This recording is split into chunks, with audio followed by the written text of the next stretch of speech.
work so you can play. Hey MiniWarGamers, MiniWarGamer Joel here, and I just wanted to take some time to introduce a new video series that is going to be coming up, and that's going to be a Warmachine and Hordes League.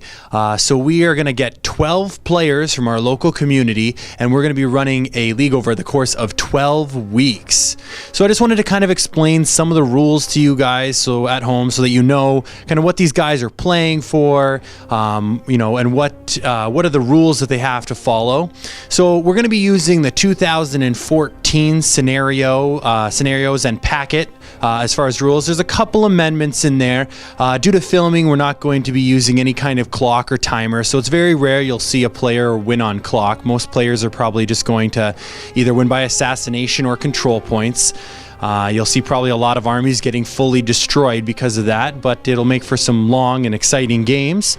The second thing, all games are going to be played at 50 points. This is kind of where Warmachine and Hordes balances out the most. You see it pretty good at 35, but below that, not as much balance. So we want to make sure we have nice balanced competitive games because it's a league. So 50 points. Players do not have to stick to the same faction throughout the whole league. They're going to be able to pick Mercs and then Scorn and then Legion. As long as they have the models, they're allowed to play whatever they want. They do have to all be painted because we want them to look nice and on the battlefield for you guys at home. We want you guys to see what this game is supposed to look like. So we're going to have all painted armies, 50 points, but factions, they can change around as much as you want. Another thing that we're going to be trying to stick with is players have to play at least a minimum of 5 games. So there is a few awards, and one of them, just to get a participation award, they have to play at least 5. They can play as many as they want, and there is benefits to playing a lot of games, but 5 is the minimum. So with 12 guys, 5 games each, I guess, well, you got 2 players in there, so you're looking at least 30 games you're going to get out of from the league. So look forward to lots and lots of Warmachine action. They can play, as I said, as many as they want. However, only the first 8 are going to count towards the awards. We don't want somebody being able to play 20 games and just get, you know, 5 really good games so they can get all the best awards. So we're going to still limit it to 8, so there is still some competitiveness, but there is a benefit to coming in for more games. So what are all these awards, you may be thinking or asking?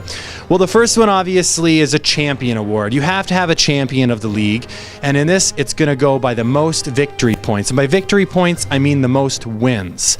So in 8 games, if someone picks their best 5, there could be a few people with 5 wins. So then we have a couple tiebreakers. So the first tiebreaker is going to go by control points. So if you know how scenarios work, whoever can gain the most control points, that person will take home the champion if they are all tied for 5 wins. Now, if two people have the same amount of control points, or 3 people and 5 wins, the next thing is going to be army points destroyed. Army points destroyed should vary enough that by that point we should have a defined winner if it does come down to that tiebreaker. And that champion is going to net himself a $150 award. So that's a pretty good one. That's what everyone's going to be running for first and foremost. Another award that 2 people can receive is a control point award. So this just goes to 2 players that earned not necessarily the most control points, but every time that they get a control point, they actually receive a ballot. And that ballot gets put into a bin or a bucket or whatever we decide. And then at the end of the league, we're going to draw 2 names. So somebody might only get 2 control points, but be lucky enough still to be drawn for that award. But you have a better chance if you get a lot of control points. So there is that incentive to go for a lot of control points. These control points are not limited, however, to the 8 game limit. If somebody comes in for 20 games and gets 200 control points, well, I don't think that's possible. But if they get a lot of control points, they will get 200 or whatever, however many ballots, and so they have a higher chance of drawing for that award. Those awards are both $100, so pretty good as well. Now I should specify also that a player cannot receive 2 of these awards. Someone cannot get a champion award and the control point award. You can only get one or the other. There are a few bonus prizes I'll be explaining in a little bit. However, these ones we want to divide it up, so there'll be 3 different people getting a champion and then 2 control point awards. And the last one from this first section before we get into the bonus ones is that participation award I was talking about. So everyone just for playing at least 5 games is going to get a $50 gift card as well.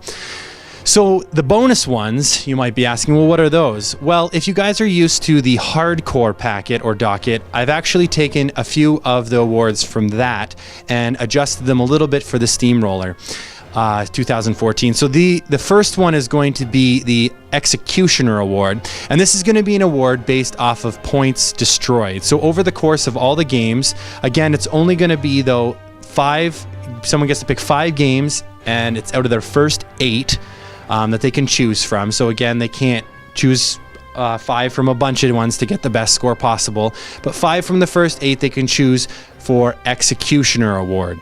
And that is as many points as they destroy on their side, and we tally them all up. Whoever has the most points destroyed, they get the Executioner Award. Now, if you kind of know the docket rules, you'll know that Warcasters always count for 5 points regardless, and if you kill a Warcaster, you're going to get their whole battle group. So you'll see that happening a few times, so there is a benefit to going for the assassination. You get a ton of destroyed points that way if they have a big battle group. Otherwise, if you get half a unit, at least half a unit or more, you get half points for that unit.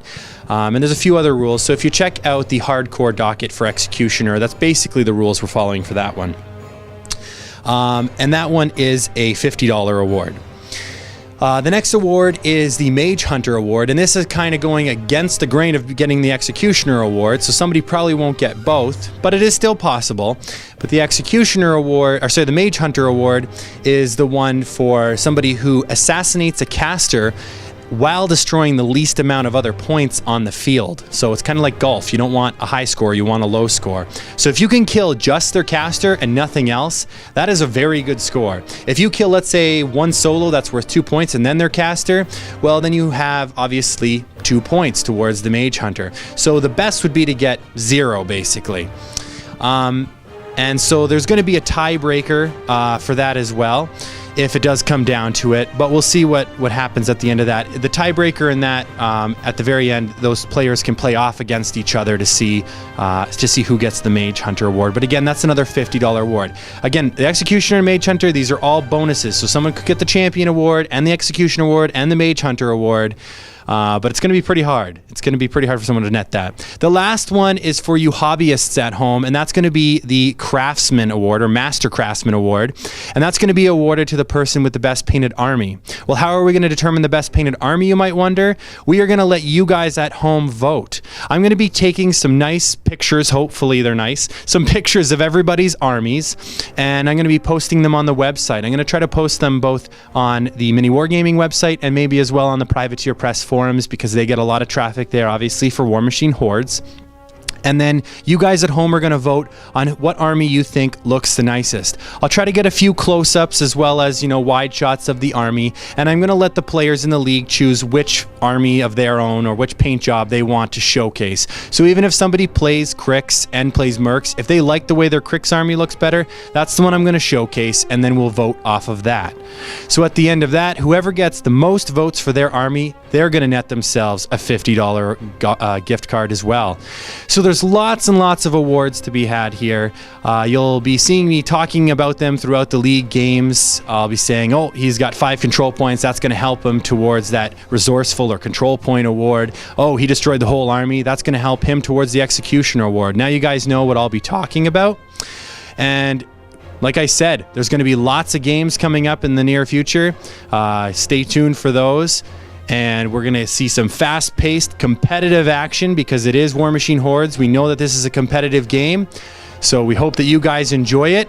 Happy wargaming.